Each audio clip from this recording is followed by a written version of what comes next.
미국과의 관세 전쟁을 본격화하지 않았는데도 경제 지표가 부진한 중국이 소비 회복을 위해서 헬리콥터로 돈을 뿌리겠다 하는 결연한 의지를 보여주고 있습니다만은 이 중국 당국이 기대하고는 다르게 내수 진작의 뿌리가 되는 부동산 경기는 더욱 하락하고 있어서 이 중국 지도부에 애를 태우고 있습니다. 결국 시진핑에 대한 신뢰 회복이 관건인데 여기에 대해서 Y타임스가 살펴봤습니다. 지금 시작합니다. 블룸버그는 현지 시간으로 17일 중국 국가통계국 자료를 인용해서 중국 내 신규 주택의 가격은 2월 들어 5.2% 하락했는데 이는 1월에 5.43% 하락이어서 연이어 5%대의 하락을 보여주었다면서 중고주택도 1월에는 7.8%, 2월에는 7.53% 하락을 보였다. 이렇게 보도했습니다. 블룸버그는 이어서 이렇게 지속적으로 부동산 가격이 하락하고 있다는 것은 시장이 바닥을 치고 있다는 희망을 완전히 꺾는 것으로 당국은 상황이 더욱 악화되지 않도록 고군분투하고 있다고 전했습니다. 여기에 대해서 노무라 홀딩스의 중국 수석 경제학자인 루팅은 지난 10일자 보고서에서 중국의 부동산 시장 붕괴는 아직 끝나지 않았다는 사실을 보여준다면서 부동산 시장은 현재 반등의 기미를 전혀 보이지 않고 있다고 분석을 했습니다. 블룸버그는 현재 중국에서 일어나고 있는 부동산 가격의 하락, 특히 중고주택의 가격 하락은 당국이 지난해 9월 경기 부양책을 도입했음에도 불구하고 떨어졌다는 점에서 당국의 시장 개입 효과가 영향을 미치지 못하고 있음을 보여준다고 짚었습니다. 이와 관련해 캐피털 이코노믹스의 지춘 황은 17일 만든 보고서에서 중국 경제 회복은 근본적인 구조적 문제로 인해 기대하기 어려울 수 있다면서 특히 주택의 매매 지수까지 하락하고 있다는 점이 이를 반증한다고 설명했습니다. 사실 이 부동산 경기가 중요한 것은 부동산 경제가 살아나지 않고서는 중국 경제 전반의 진흥도 기대하기 어렵기 때문입니다. 이 때문에 중국 당국은 17일 가계 지출을 회복하기 위해서 부동산 소비 수요 증진 대책을 마련할 것이라면서 부동산 경기의 중요성을 피력한 바 있습니다. 이와 관련해 홍콩 CGS 인터내셔널 증권의 부동산 리서치 책임자인 레이먼드 청은 최근 중국의 고위 당국자 회의에서 부동산 경기 진작을 위한 대책들이 쏟아져 나오고 있다면서 이는 주택 구매자의 신뢰를 회복하고 궁극적으로 이 부동산 매매를 촉진하는 계기가 될 수 있을 것이다. 이렇게 내다봤습니다. 중국의 지도자들은 양회의 전인대에서 부동산 시장을 강화하기 위한 다양한 촉진책들을 공개했고 미국의 도널드 트럼프 대통령과의 무역 분쟁으로 인한 긴장이 고조되고 있음에도 불구하고 적극적인 부동산 보양책을 시도하려고 하고 있습니다.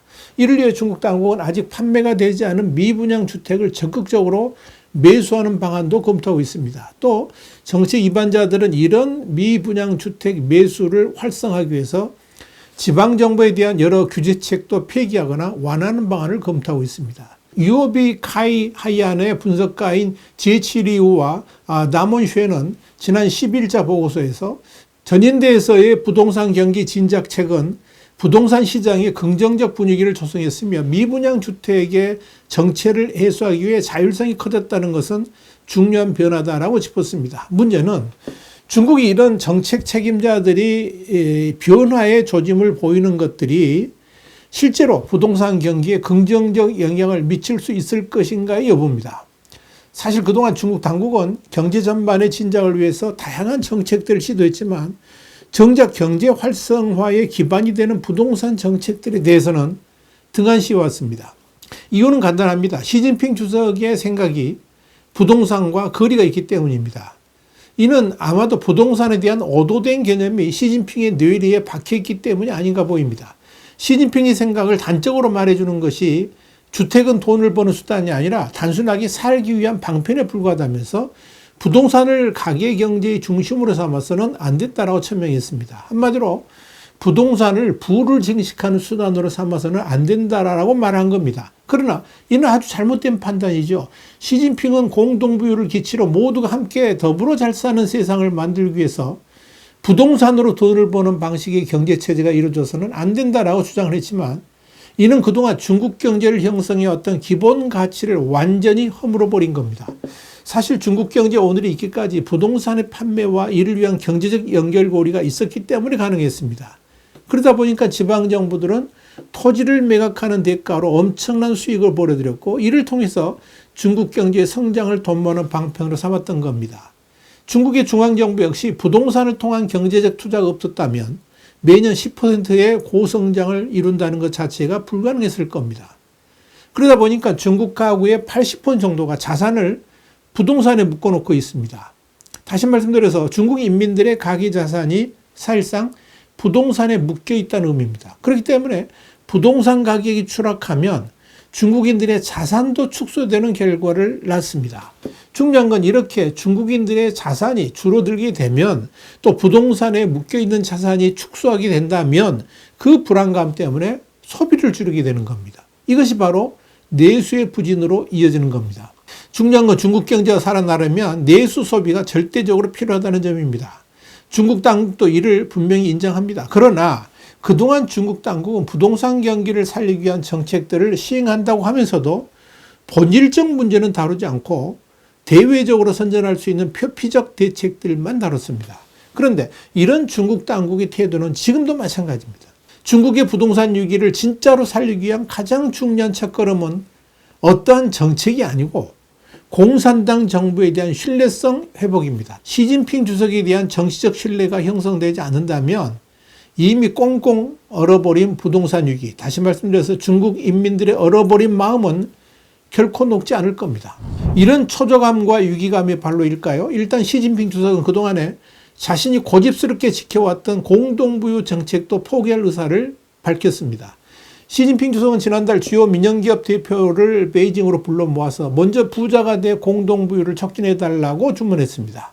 이는 시진핑 자신이 고집스럽게 추구해왔던 공동부유를 일정 부분 후퇴한 것으로 해석이 됐습니다. 그리고 국영기업이 아닌 민영기업 중심의 경제정책도 펼칠 것임을 약속했습니다. 중국 경제에는 팡쇼우라는 모델이 있습니다. 팡쇼우. 이 경제가 위축되면 정부는 과감히 나서서 민간 부분에 대한 개입을 풀고, 이게 팡이죠. 그리고 경제가 과열 양상을 보이면 다시 잰다. 이게 쇼입니다. 그러니까 이런 사이클을 반복한다는 뜻인데요.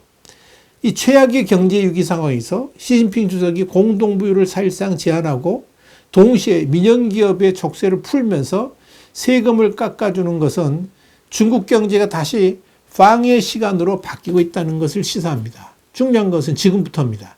그동안 시진핑 주석이 공동부유 폐기라든지 국진민퇴 정책의 후퇴를 포함한 정책의 대전환을 시도하고 있지만 과연 이런 방향 전환이 얼마나 지속될 수 있을 것이며 그 정책들에 대한 진정성이 어느 정도인가를 지금부터 중국 인민들은 지켜보게 될 겁니다. 지금 중국에게 닥친 경제적 위기는 이제까지 볼 수 없었던 초유의 상황입니다.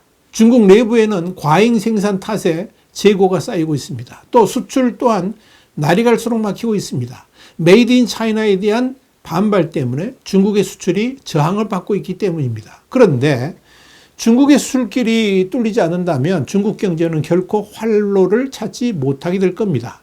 그럴 수밖에 없는 것이 중국은 세계 제조업의 30%를 생산하고 있지만 소비 비율은 18%에 불과하기 때문입니다. 나머지는 과잉입니다. 과잉된다는 것은 이건 다 수출해야만 중국이 살아날 수 있다는 거죠. 이런 상황에서 트럼프 2기가 출범하면서 관세 압박은 더욱 강화될 겁니다. 이를 이대로 방치하게 된다면 중국 경제는 좌초할 수밖에 없습니다. 중국에게 수출이라는 것 자체가 생명줄인데 이를 트럼프의 미국이 막으려 하기 때문에 수단과 방법을 가리지 않고 해결해야만 하는 과제를 안고 있는 겁니다. 사실 그동안 중국은 힘을 바탕으로 한 무력 외교 그리고 상대방을 모두 적으로 모는 전랑 외교를 국정 운영의 축으로 삼아왔습니다. 이런 시진핑의 외교 노선은 결국 글로벌 국가로부터의 고립을 초래했습니다. 이런 외교 노선을 그대로 국내 정책에도 적용을 했죠. 그것이 바로 안보를 최우선으로 하는 통치로 나타났습니다. 전 국민을 감시 대상으로 삼아서 포갑 정치를 해온 겁니다. 결국 시진핑의 중국 공산당이 신뢰를 얻는다는 것은 중국 인민뿐만 아니라 글로벌 국가들에게도 필요한데 시진핑 주석이 이런 변신을 할 수 있을까요? 사실상 그럴 가능성은 전혀 보이지 않는다는 점에서 중국 경제 부활도 한계를 가지고 있다. 이렇게 정리할 수 있을 것입니다. 와이탄 국제정세 분석의 주국일이었습니다. 감사합니다.